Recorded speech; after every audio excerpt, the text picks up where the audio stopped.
येतात माय माय माझं तर माय फाऊल मी ते घरीच करून घेतला माय फाऊल नसते ते पाऊल असते पाऊल मी घरीच करून घेतला माय ते तुमची वरची घाण आणि काय म्हणते ते साईडचं सर माझी तर एवढी कंजूस आहे काय सांगू माय ते गुप्ताजीचं ना त्यांचं लेगून रडायला तर मला 5 रुपयाचं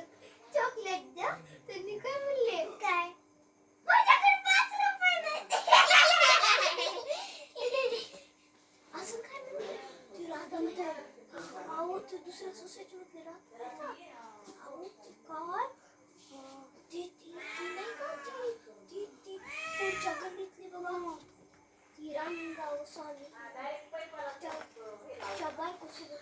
कुठं गेली की पूर्ण 4 दिवस आले होते सर माझीचा मुलगा आहे ना आमच्या घरी आंबे होते वास ऐकलं की घरी आला कसली आलं तेच नाही चला जाऊ द्या चला माझी बी साडी घेऊन येते मी असंच देते तिला काही काम झालं नसेल